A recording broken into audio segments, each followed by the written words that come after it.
Good morning, everyone. Welcome to a beautiful morning in the canyons. Rained a little bit last night. Skies are clear. Sun rose like 6 minutes ago. It's going to be a great day for a drive. The only thing is it's literally blowing like 30 knots still. So it's definitely small craft advisory right now. Hopefully there's not a bunch of garbage on the road. We will find out, but it's going to be a nice morning, I think. Especially because we have a really cool vehicle that I didn't even know how excited I was to drive it. This is the 2021 Taycan.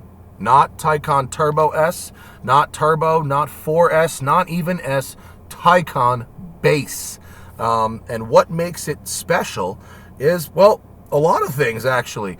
One, the base price is under $80,000. It's like $79,995, but that gives me some optimism that Taycans will be going out the door in the 80s, and maybe that even means that someday soon I could have one if it's any good.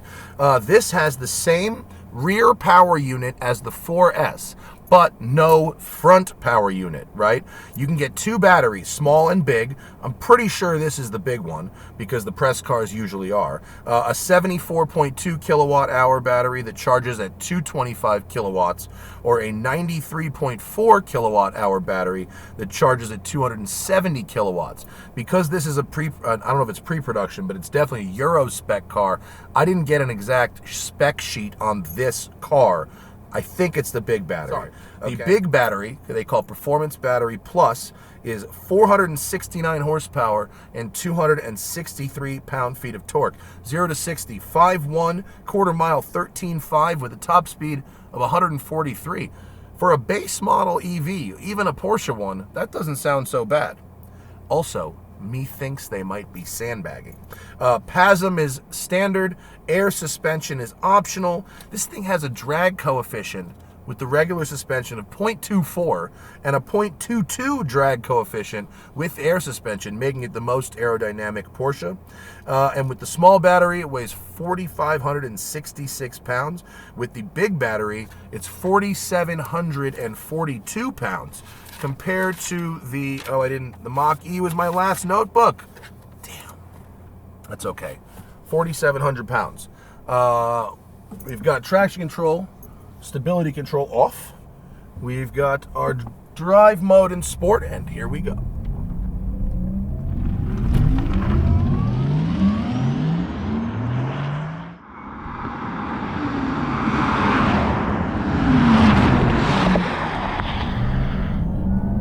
Okay. This vehicle does not have air suspension. Oh, yes, it does have air suspension. Excuse me. Height adjustable air suspension. There's the button. Sorry, I got it like an hour ago. It also has probably optional, they've got to be optional, 21-inch P0 tires, which look the business. And as you can see, work the business.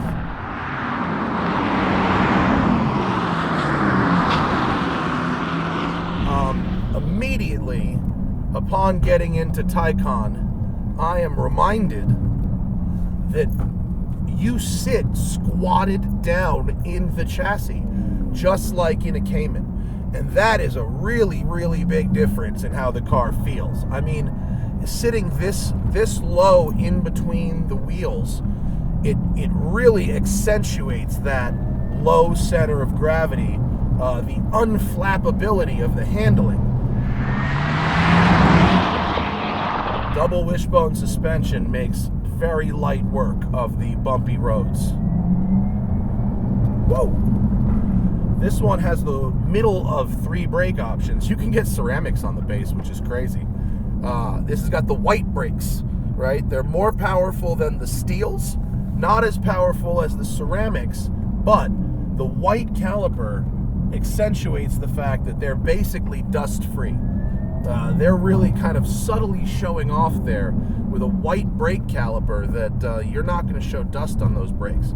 And speaking of brakes, as I'm up here, the one thing that's really standing out on the brakes is how little they feel like EV brakes. There is a way in the settings to toggle a regen, but the regen is much more slight than other EVs. You can't truly one-pedal drive it, although it does draw you back just a little on the lift. Where you really know is in the brakes, which don't feel like EV brakes at all. They really feel much more like regular car brakes that maybe have a helping hand, but it doesn't come through in your foot. You don't feel it there. And in fact, if I turned off the wheer sound effect, I might not even know it in the cabin either.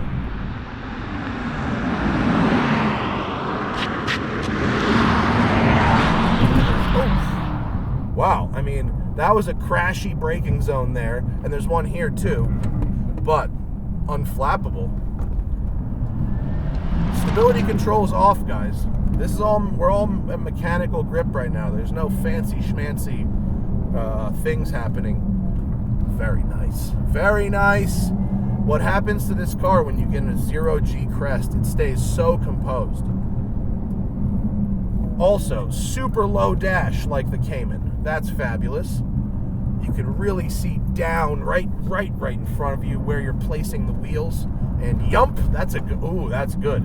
I use that bump to see what happens in a negative G transition. This did well.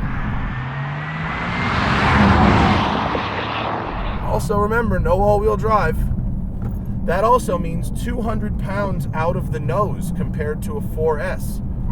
Fortunately, it doesn't mean, at least so far, that you end up with a pushy vehicle. Still the same 2-speed gearbox. So with 469 horsepower, once it gets into second gear, you still should have a bit of the old juice left. Carousel number 1 of 3 coming down this side of the hill. Really like the brakes, really like the steering, really like the fact that these cloth seats feel so good. These cloth seats are awesome. Technical fabric, you might call it, but it's just really nice cloth. Hey, Model Y, I can handle better than you.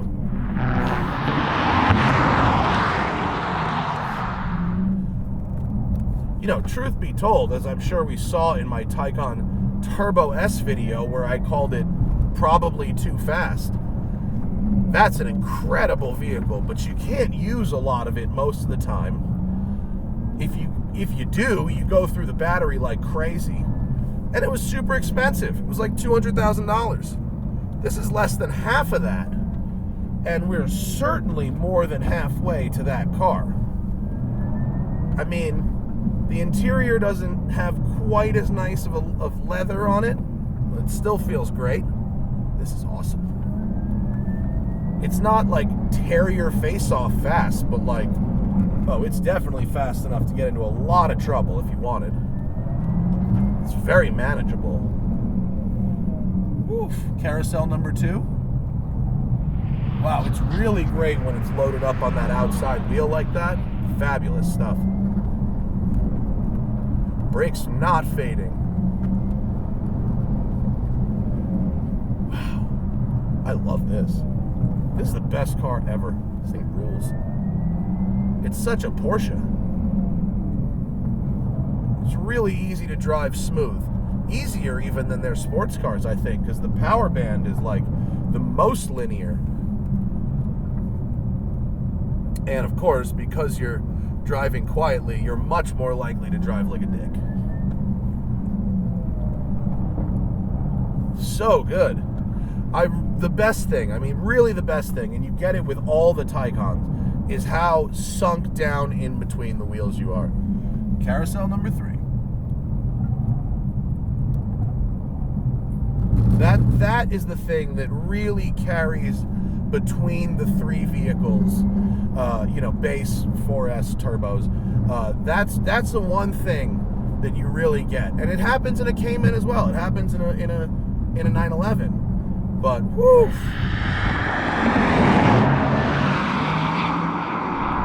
Really impressive. I mean, the power is excellent. The handling is just as good as the cars that are substantially more expensive. The interior fit and finish is great. I'm sure if you wanted really nice materials, you could get them, but this is put together really tight. This new dual screen thing is very cool, so the passenger can mess around. Oh, I made the brakes work. Oh, I have. Look, there's smoke on the brakes. Oh, look, maybe I have made the brakes work. We'll cool the brakes a little bit. Okay. I made there was a little smoke. I had we should cool the brakes. But and honestly, even if the base price of this thing is $80, I bet with this paint and these wheels, and this thing has got to have 25 grand in options in it, but you don't have to do that. If you really want to mob the wheels and tires, that's really going to help, because when I had the 4S, that was the holdback, it had the range focused, wheels and tires. And I think as long as you've got over a 200 mile usable range, that's still tons of range. If you've got handy charging, this thing does charge very fast. Public charging networks, as we went over in the Mach-E video, super suck. Hopefully they continue to get better. Home charging solutions, if you can make that work, are really where it's at for your EVs at this time.